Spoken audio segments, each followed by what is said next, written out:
To really understand Steve Jobs, you can't just look at the iPhone. You've got to understand the mind that created it. So we're going to peel back the layers and look at the core principles, his personal operating system that drove one of the most influential and, let's face it, controversial figures in tech. Yeah, that wasn't just some slick ad copy for Apple. That was basically Steve Jobs' personal mantra. To see how he actually changed the world, we need to get inside that unique and, let's be honest, often contradictory operating system that was running his life. And it all starts right at the very beginning. I mean, the foundational code of his entire personality was pretty much written in the first few days of his life. Okay, so this right here, this is the central conflict that defined the guy. On one hand, you have the deep trauma of being put up for adoption. But on the other, he was raised by this incredibly loving, working-class couple who always told him he was special. That feeling of being abandoned and chosen at the same time created this powerful, lifelong tension. So you might be wondering, how did that tension actually play out? Well, as one friend noted, it could bubble up as this reflexively cruel streak. But that same source code also fueled two of his most defining traits: an obsessive need to control his environment, and a core belief that because he was chosen, the normal rules, they just didn't apply to him. So while that internal conflict was shaping his personality, his adoptive father, Paul, was shaping his philosophy of work. You see, Paul was a mechanic and a craftsman, and he instilled a lesson in his son that would become a core tenet of Apple's entire identity. This lesson from his dad basically became his mantra. For Jobs, quality wasn't just about the parts you could see. It was about perfection through and through.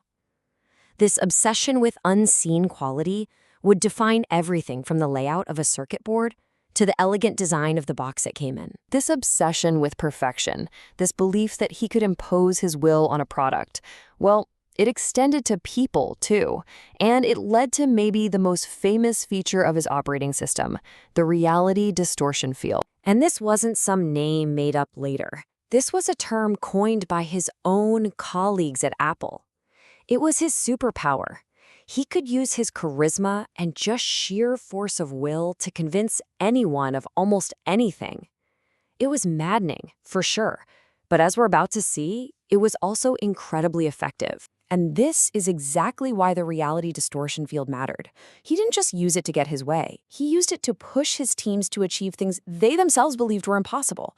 It was a tool to shatter perceived limits and create revolutionary breakthroughs. And inside this reality distortion field, the world was purely binary.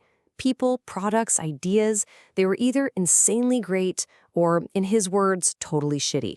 There was no in-between, and he had absolutely no filter when delivering his verdict. And that's the paradox, isn't it? It wasn't that he didn't know he was being harsh. He could read people's vulnerabilities with uncanny precision and then use his intensity to persuade, cajole, or intimidate, whatever it took to serve his vision. So after getting forced out of Apple back in 1985, his return 12 years later was a chance to apply his entire operating system with a new, and you could say, brutal efficiency. He came back to a company that was on the brink of collapse. A company just drowning in its own complexity. It was making dozens of different, confusing versions of the Macintosh. No one knew what to buy. It was a mess. His first move is the stuff of legend. He famously walked into a boardroom, drew this simple 4-quadrant grid, and basically said Apple would make just 4 products, one for each box. He slashed the rest, bringing a laser-like focus back to the entire company. And this wasn't just some marketing slogan he decided to dust off. For Jobs, this was the guiding principle, the North Star, for everything that came next, from the iMac to the iPod to the iPhone. Simplicity was the goal. So how did he achieve that simplicity he demanded? Well, this was his method. He believed that to make something truly simple for the user, you had to first master all of its complexity behind the scenes. And that meant total, end-to-end control of both the hardware and the software. But you see, Jobs wasn't just trying to build simple products. He was on a mission to build a lasting company that could fulfill his ultimate, much bigger ambition. This was his pitch. This is how he attracted the best talent. He wasn't offering a job. He was offering a chance to be part of a mission to change the world. And that was an incredibly powerful motivator. And the results? I mean, they were just undeniable. He came back to a company that was maybe 90 days from bankruptcy, and by applying his focused, often brutal OS, turned it into the most valuable company in the world. It blew past that initial IPO valuation of $1.79 billion. He didn't just save Apple, he changed entire industries. So when you boil it all down, this is the code that powered a revolution.